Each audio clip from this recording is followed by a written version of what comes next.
self-defense, accidental death, and murder. And I started doing this research today because when I woke up, I saw a article or news situation with regards to a family in Ohio. And their brother had went to rob a convenience store, actually a Dollar General store, at gunpoint, and the clerk had a gun, shot him, and killed him.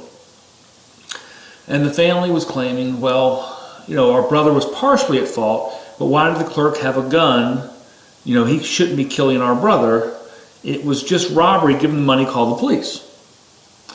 And almost everybody watching that was just, are these people that stupid? And I had to really come to question that issue to say, what does the Torah say about this? We all have this mentality of this is what things are and this is what is right, but our mentality means nothing. The issue is, what does the Creator think about it? His thoughts are so much higher than ours. So what's it matter what we believe on something? What does the Torah say? And our starting point for that would always be, what is murder? We would get that from the Ten Commandments, from Exodus 20:13, and the word used there, which again is not kill, even though some of your translations will say kill, it's actually ratzach, R-A-T-S-A-C-H, being murder. Killing happens, or death happens, which would be muth, M-U-T-H.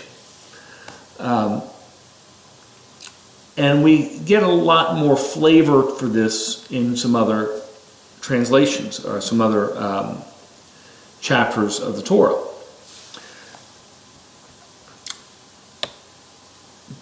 And so one of these, we're going to find a lot of information in Deuteronomy 19, because that's a city of refuge.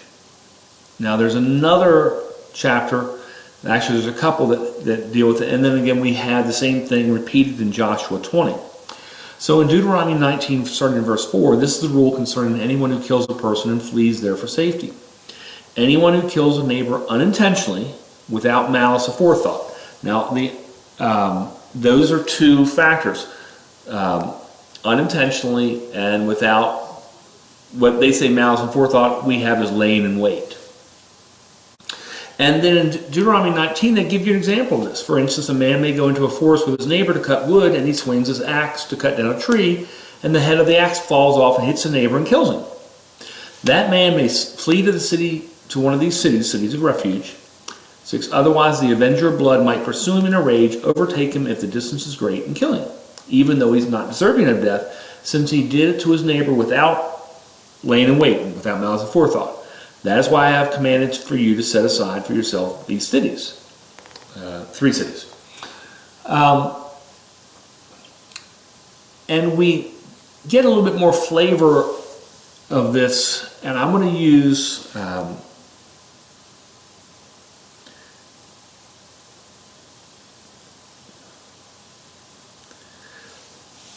I was going to use Joshua 20, but I don't think I need to. I think what I'm going to do instead of doing that is I'm going to stick with Numbers 35, which is dealing with these cities of refuge. Okay? And it's very important that we have the basics down to where we can see where things are going to happen.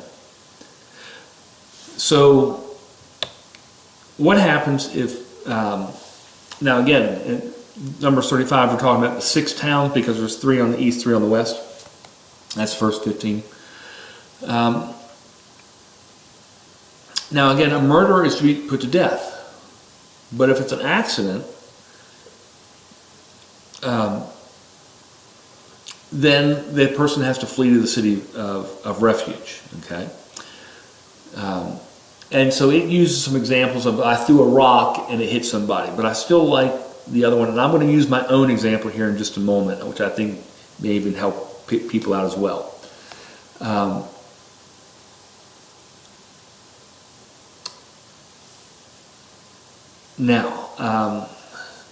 But if you do it unintentionally, and so if you drop a stone on them in verse 22, and they die, since it's not an enemy and no harm was intended, then the assembly, the people of that town, the leaders of the town of the city of refuge, must protect them. And the accused must stay there until the death of the high priest. And if he ever goes outside the city limits, he can be killed. So he must stay in the city limits of the city of refuge until the high priest dies. Now, verse 23, this is to have the force of law for you throughout the generations to come wherever you live. That's pretty important because it doesn't even say you have to be in tribal lands. That would apply to us now. Joshua 20 adds a little bit to this. So let's look at Joshua 20. And again, Joshua 20 is doing nothing more than repeating what we've got in the Torah. Okay? But in that, when in Joshua 20 and verse 4, when they flee to one of these cities, they are to stand in the entrance of the city gate and state their case before the elders of the city. Then the elders are to admit the fugitive into their city and provide a place to live among them. So in other words, you have a preliminary trial before you have your trial. So when you get there, if you have caused the death of somebody, you have to show them and testify, listen, I didn't do it intentionally.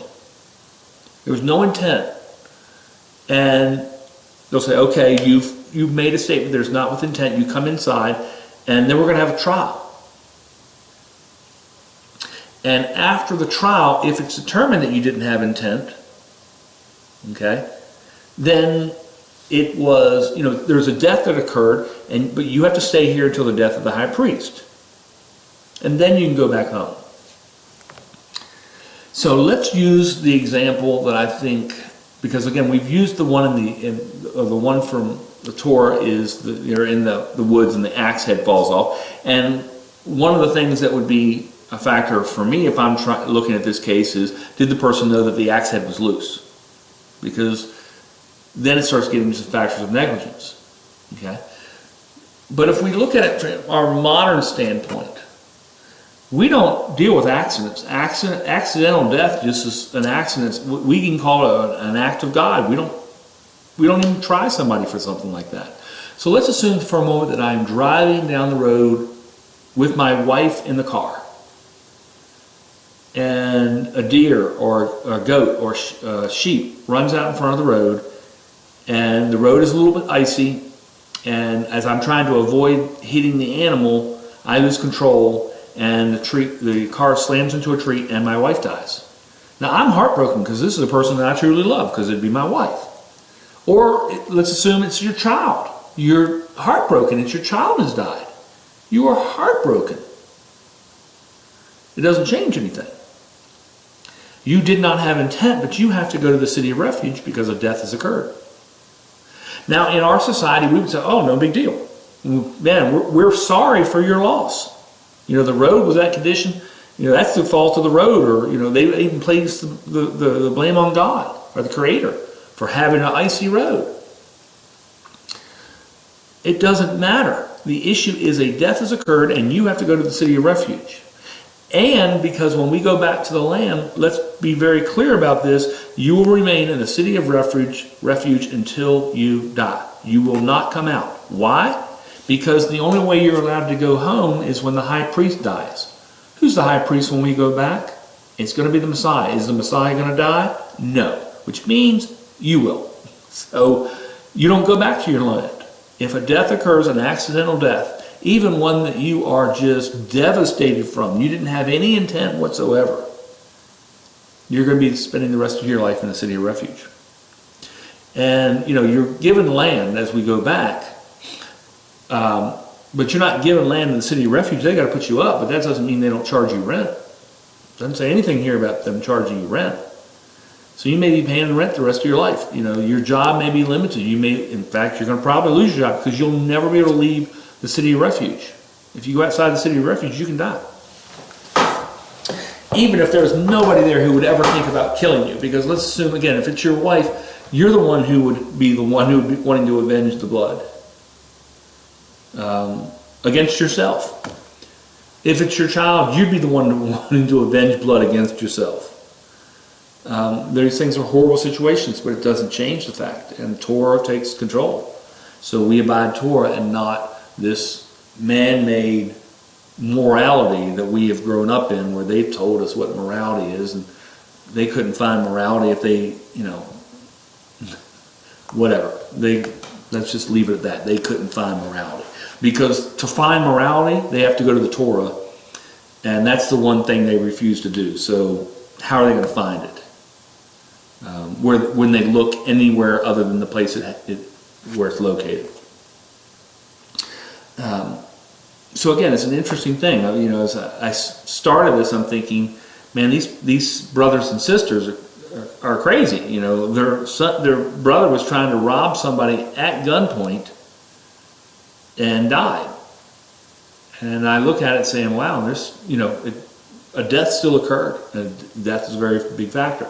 Now, again, we're not going to be having that situation when we go back to the kingdom where somebody's going to try to rob us at gunpoint and we have to worry about that.